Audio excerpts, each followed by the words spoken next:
Ken Cirillo from the Barnstable County Dredge. All right, awesome. Now, I had a lot of dredge and erosion-related questions, but just to kind of start out, wanted to kind of just get your read on how the season has been going. We talked a little bit off microphone already, but just wanted to ask, essentially, springtime, is it busy for you? It has been very busy. It's been busy since the fall when we started and through the winter, and now as we cross into the spring and get to a lot of deadlines, it's been quite hectic. All right. Well, my best wishes to you. Good luck with everything. As well, we have a lot of erosion-based stuff that's been happening on Cape as of late, and wanted to talk to, of course, our familiar guest, who is an erosion expert. We had recently the Monomoy National Wildlife Refuge Visitor Center had to be demolished. It's on Morris Island in Chatham because, well, the seas are encroaching. They already had a National Weather Service a balloon launching platform there that had to be demolished, and kind of just wanted to get your read on that as well, just on the other side of the Cape. We now are seeing that Town Neck Beach in Sandwich has its trail and its stairway are closed due to sand refurbishment projects as well as other erosion after recent storms. Can you just comment on these most recent issues? Is this some of the stuff that you guys are kind of trying to assist with the Dredge program? What are your thoughts? Yeah, I mean, I think from our perspective, the Dredge is sort of on the receiving end of all of these storms and the effects that it brings upon our coast. So we really have the sort of the luxury, if you will, of unfortunately having to help with the various problems that happen. Up in Truro at Pamet Harbor there's a washover that occurred a year or so ago, and we did dredging there and put a lot of material in this spot to help shore that up. We started to do the Cotuit Harbor approach channel and pumped all the way down the eastern end of Sampson Island for the same reason of rebuilding the beach there because they had a significant washover. Fortunately, the project was plagued by a lot of bad weather. We didn't get as many dredge days in before the project was postponed for the piping plovers, and weren't able to continue that project, which we will resume back in coming up in October again. Pomponetsit and Mashpee, same situation there. They have a big spit. It really got hit pretty hard starting in December storms, which is pretty much the whole south side was hit pretty hard from that. A lot of damage, a lot of erosion. Falmouth, we're working in Falmouth right now, similar scenario. A lot of erosion occurring at these high tide storms and high water. So, it's everywhere, no doubt. I mean, we've seen this for the last couple of years. I think this year everybody really believes it's been much more, a much more severe impact. Yes, you've been doing this for a long time now, not to kind of age you or anything, but I mean, has it been getting worse as a dredge master for the county program? Have you been trying to gear up? Do you train people new and kind of warn hey, yeah, storms have been getting a bit tougher. You're going to be out there pretty often. What has been the kind of the recent trends you've seen? Well, the program has been, being run since 1997 is when it actually started. So the program's been around for a long time. I've only been doing this for 4 years now, so it feels like I've been doing it for 40. But it has been, the impact clearly, I think, from our perspective, just there seems to be a lot more of these washover events happening, more so than the normal navigation channel dredging that we do. You mentioned Morris Island. We go around there quite a bit when we have to go up to Aunt Lydia's Cove or up to Pleasant Bay or up to Round Cove. And we do navigate through that area, pulling a lot of pipe, and it's a very dynamic area. We do the Stage Harbor project, the same thing. There's just so much sand moving there.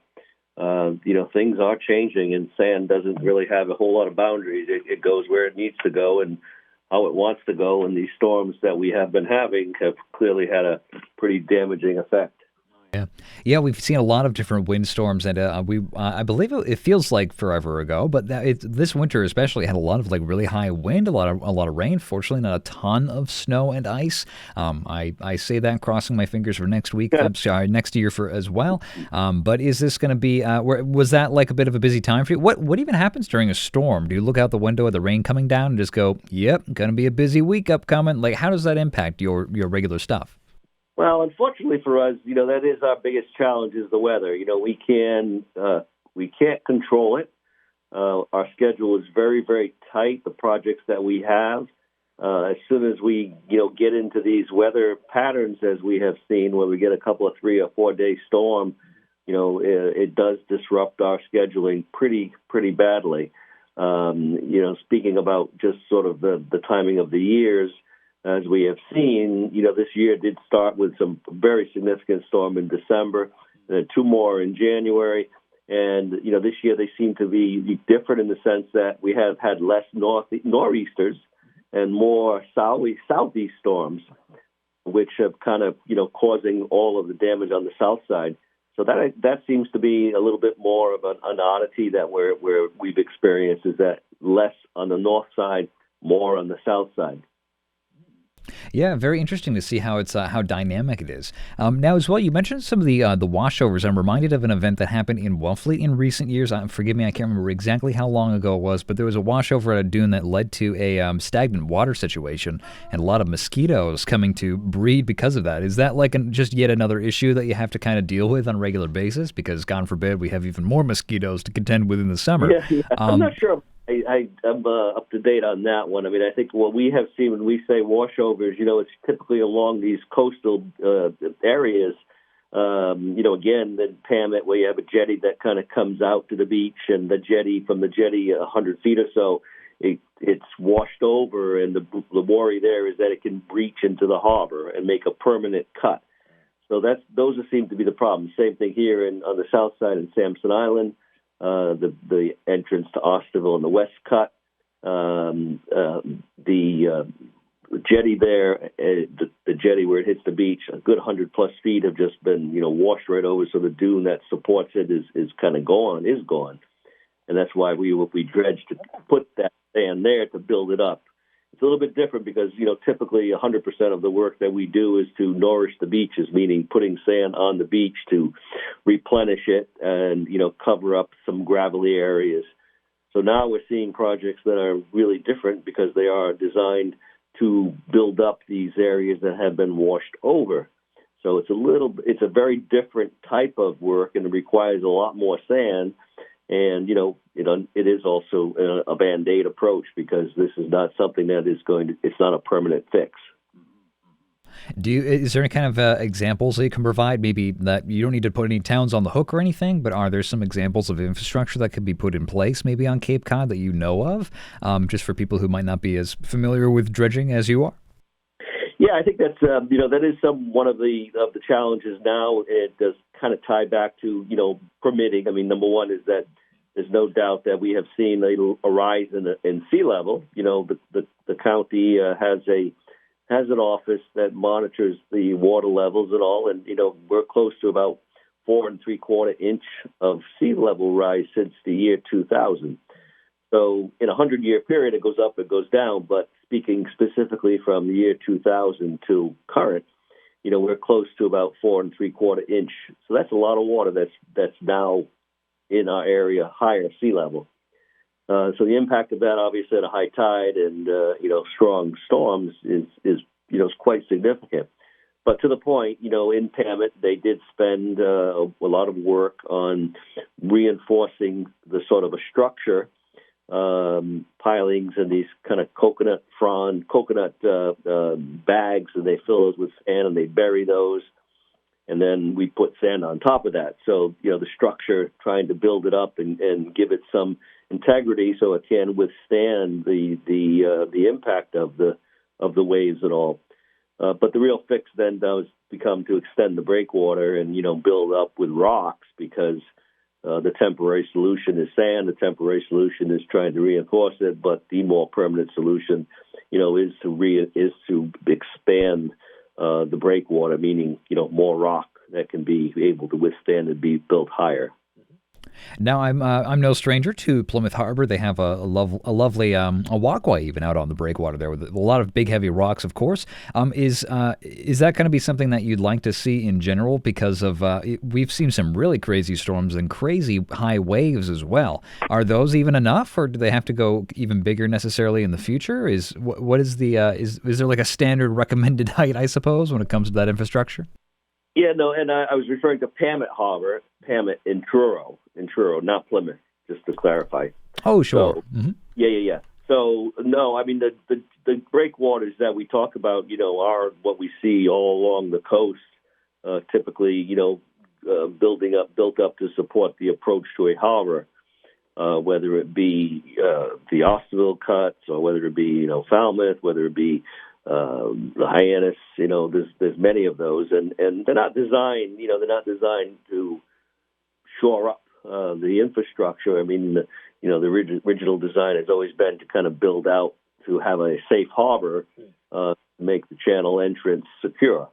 And now I think clearly, as we're seeing now, there's changes that are occurring that I think will force to determine, what can you do, because the danger of the washover and cutting the jetty from the beach and then making another entrance into the harbor, or causing water to be diverted in and out of a harbor, or to simply cut a spit in half. That's, I think, what everybody does worry about. Now, in Sandwich, they also have recently had to reconstruct their pretty famous historic boardwalk that was destroyed in 2022 during a big storm in January, and then that faced numerous challenges that we don't have the time to go over here right now. But mostly it was related to jurisdiction, not knowing who actually was responsible for that section. But one of the somewhat contentious topics, some residents raised concern because it's going to be different. It's a few feet higher than it was before, so it's not as historically accurate. I take it that's like a yay, nay? Are you supportive of that kind of thing? We're just going to have to build higher when it comes to this stuff?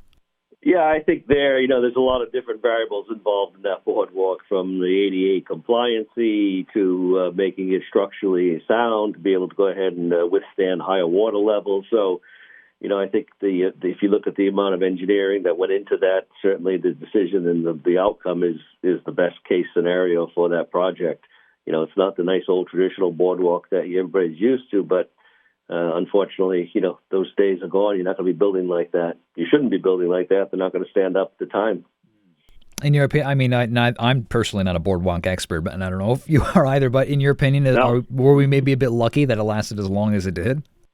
Oh, yeah, I think that's clearly the case. And so many of these, types of structural entities around is, at the end of the day, the surf is very powerful. The water is very powerful. We see it.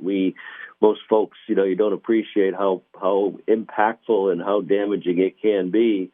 So even as the boardwalk was behind in let's say, sheltered water, because it was, a lot of water moves through there, and it lasted a considerable period of time. Yeah, here's hoping that this one will last even longer, and as well that they can reincorporate as many of the original ideas in as they can. But yeah, it is interesting. A lot of the Cape Cod National Seashore as well is just doing its routine maintenance. They just send out the statements kind of warning, like, hey, watch out, certain parking lots are going to be closed at this time. They're going to have to redo some of the toilets around as well.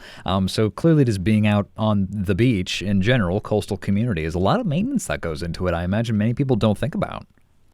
No, as always, like our work, it takes place almost predominantly through the wintertime when nobody sees what we do. And then, you show up and the beach has got some nice sand, and, not many folks appreciate or understand, that sort of silent service that our crew does all winter long, and dredging the channels and putting sand on the beach. But, it is a process, and in some cases, it's a benefit because the main work that we do is to clear the channels and deepen the channels and provide the water flow in and out of these different bays. The secondary benefit is putting sand on the beach. Yeah, for those of you who are listening, Ken Cirillo here. He's building those beaches. Give a big thanks to Barnstable County's Dredge program. Thank you for all those beautiful views that we have. So as well, actually, just a little while longer, do you mind giving us a few quick updates about the Dredge program in general in recent times? For example, I know Barnstable County had been reconsidering some of the changing the rates. Has that gone through yet? Does that really involve you as much?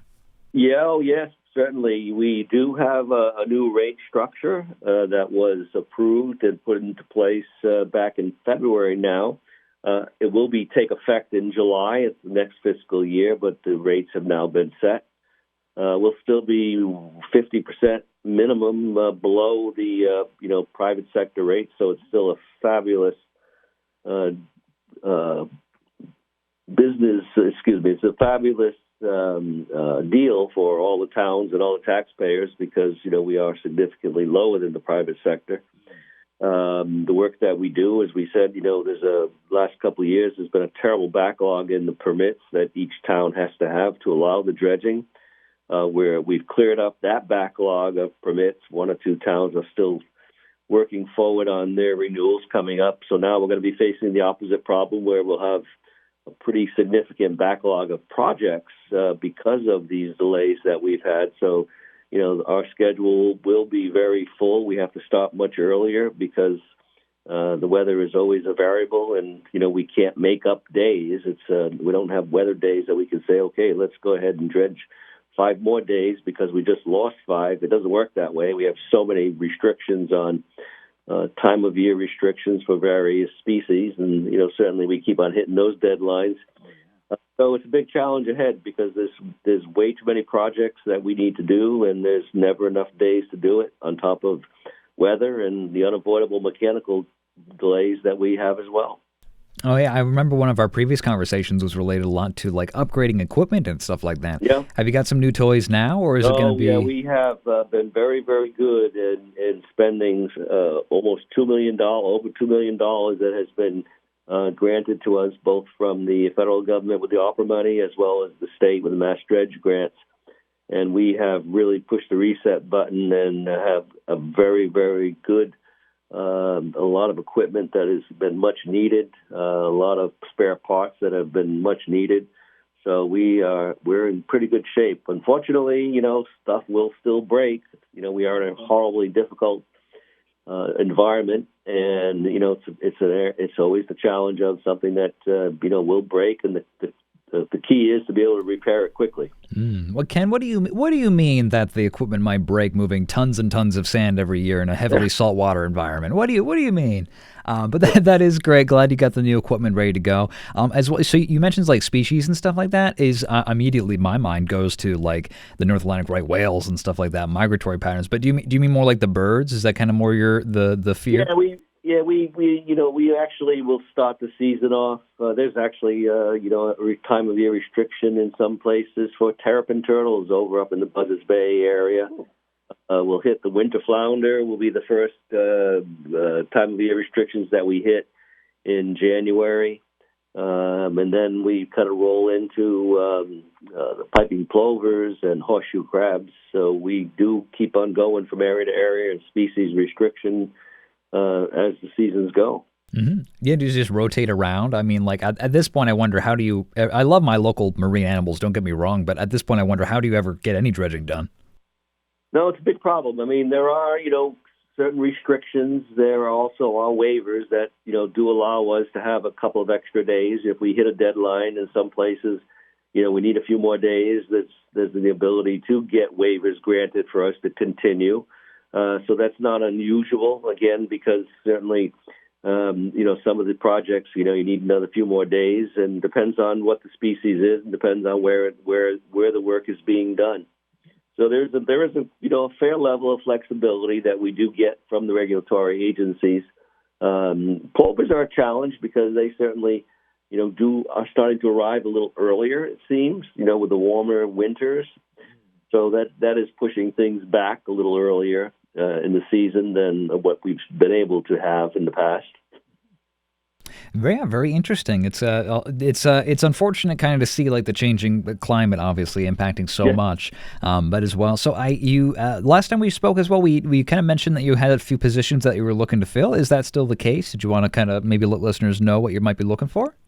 Yes, certainly. We are close to full staffed. Actually, as a matter of fact, after our last interview, we did have two folks that we did hire who came certainly as the result of that. Last time we talked about our need for crew, we have a maintenance technician opening that we have still. That's a challenging position. It's basically somebody that can help us to do preventative maintenance on all of our equipment as well as to fix repair.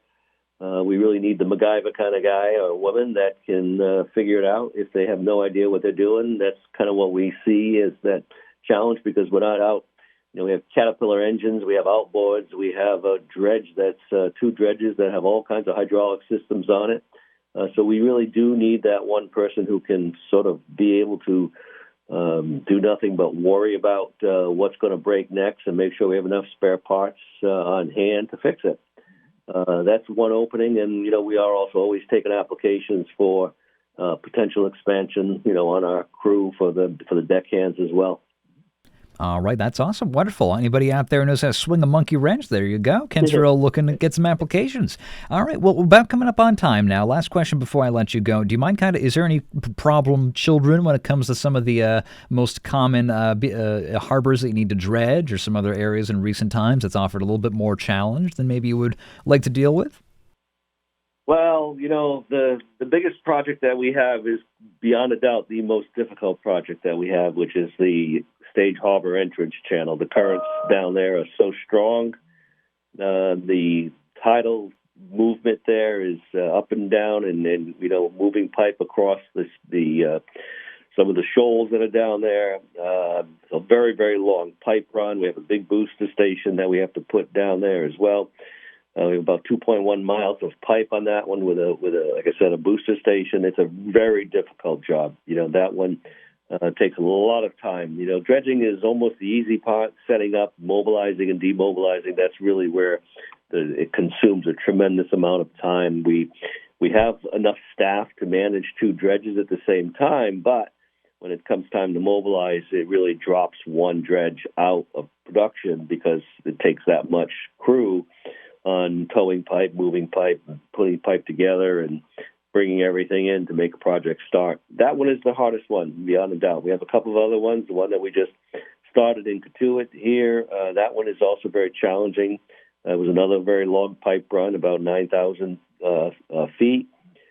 Again, a booster station on a barge. Unfortunately, we had to have it on the south side and, expecting more northerly winds, but of course we had more southerly winds, which gave us a lot of stormy seas and prohibited a lot of our dredging time because of that. So, we have extremes. We have little projects. Some of them are, very simple, a couple of 3 days, move in, move to the next inlet, next one. And others are just really time-consuming projects, like a couple I just mentioned. All right, awesome, Ken. Well, good luck with all those projects. Best wishes to you. That's about all the time that we have, but any last words you wanted to share for our listeners before we let you go? I think, one of the things that we keep us going here is I think at the end of the day, the big benefit that we do offer, from the county to all of the towns and all of the towns' citizens and the amount of great work that our crew does.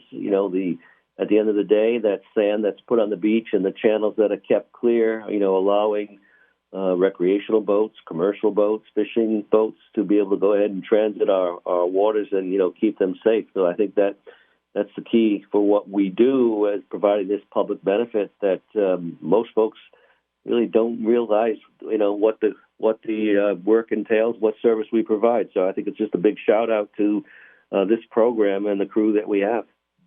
All right, awesome, Ken. Thank you very much for joining me for this conversation. Thank you very much.